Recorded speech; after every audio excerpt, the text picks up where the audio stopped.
And welcome back. आज की class में हम आप लोगों के लिए लेकर आए हैं हिंदी व्याकरण का एक और न्यू टॉपिक जो है सामान्य अशुद्धियाँ। सामान्य अशुद्धियाँ होती क्या है तो अशुद्ध उच्चारण व अशुद्ध वर्तनी के कारण बहुत सी अशुद्धियाँ हो जाती है। यानी कि जब हम कोई सा शब्द लिखना चाहते हैं तो हम उसमें जो अक्षर इस्तेमाल करते हैं वो भी हम अपने हिसाब से सही लगाते हैं, लेकिन जब हम उसको लिखने के बाद जो शब्द बनाते हैं तो उसमें क्या होता है, कई बार कुछ गलतियां हो जाती हैं। तो आज हम उन्हीं गलतियों को यहाँ पर देखने वाले हैं कि हम लिखते तो अपने हिसाब से सही हैं, लेकिन जब उसका सही उच्चारण होता है तो वो कैसा हमारा थोड़ा गलत हो जाता है। तो यहाँ पर जैसे हम शुरू करते हैं तो सबसे पहला हमारा ये इस तरफ हमने सारी अशुद्धियाँ लिखी हुई हैं, यानी कि कुछ छोटी छोटी गलतियाँ हमारे यहाँ पर लिखने में या पढ़ने में हो जाती हैं और यहाँ पर उनकी शुद्ध वर्तनियाँ लिखी हुई हैं। तो देखेंगे सबसे पहले लिखा है सूर्य, सा में छोटी की मात्रा और ये र और ये र या, तो ये क्या पढ़ते हैं हम सूर्य। पढ़ने में भी सही आ रहा है, लेकिन जब इसका उच्चारण होता है या फिर इसको हम यदि शुद्ध में रखते हैं तो क्या होता है, सा में बड़े ऊ की मात्रा यहाँ पर लग जाती है। ये देखिए यदि हम पढ़ते हैं तो सू, तो सा में छोटे ऊ की मतलब ऊ का उच्चारण हमको समझ में आता है, फिर र और फिर ये या, हमको ये सभी उच्चारण हम जब बोलते हैं तो हमें समझ आते हैं, लेकिन जब हम उनको लिख के तैयार करते हैं तो यहाँ पर क्या है, ऐसी छोटी गलतियाँ हमसे हो जाती है। तो आज हम उन्हीं को थोड़ा सा देखने वाले हैं। तो ये सूर्य यहाँ पर बड़े ऊ की मात्रा लगती है जब हम उसको सही करके लिखते हैं। फिर यहाँ पर लिखा है आराम। बोलने में कई बार क्या होता है कि हम कुछ ऐसे शब्दों का इस्तेमाल करते हैं जो कि हम बिल्कुल सही हिंदी नहीं बोल पाते और लिखने में भी हम उनको वैसे ही लिखते हैं। जैसे हमने कहा कि आराम, आराम बोलने के हमारा जो बोलचाल का तरीका होता है उसमें सही है, लेकिन जब हम उसको लिखने में हिंदी में जब हम उसको लिखते हैं तो क्या हो जाता है, आराम। ठीक है, यहाँ पर लिखा है बीमार, लेकिन ये बीमार नहीं, क्या होता है, बीमार।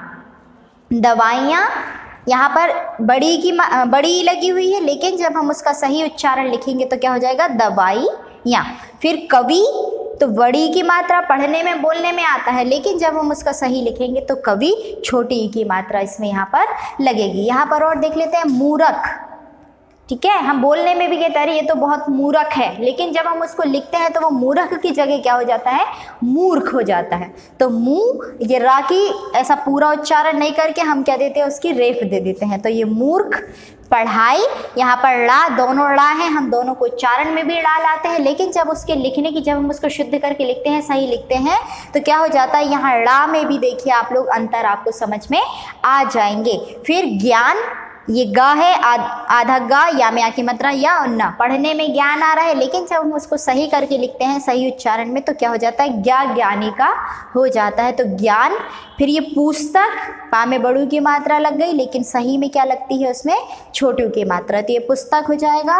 यह है क्षमा, क्षमा हम बोलते हैं लेकिन वो क्या होता है, क्षमा, शा क्षत्रिय का उसमें लगता है। तो इस तरीके के जो होते हैं बहुत सारी ऐसी अशुद्धियाँ होती हैं। जैसे आपको 4 दे दिया उन्होंने कि आप इन 4 शब्द दिए हुए हैं, चारों में दवाइयाँ लिखी हुई हैं, लेकिन उसमें आपसे कहा है कि जो सही दवाई है उस पर आपको क्या लगाना है, गोला लगाना है। और आपको यहाँ पर 4 बार उन्होंने लिख के दे दिया, जैसे कि यहाँ दे दिया उन्होंने ये दवाइयाँ, ठीक है, फिर उन्होंने दे दिया दवाइयाँ,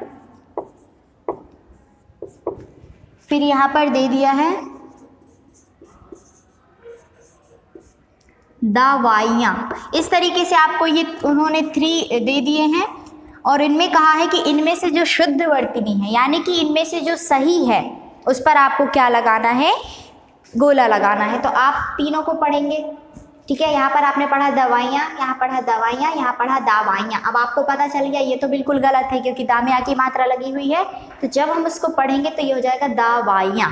तो आपको ये समझ आ गया, लेकिन यहाँ इन दोनों में आप क्या हो जाएंगे, थोड़े से कंफ्यूज हो जाएंगे कि ये भी दवाइयाँ हैं, ये भी दवाइयाँ हैं। तो इसमें कई बार क्या करते हैं बच्चे, इस पर सर्कल लगा देते हैं।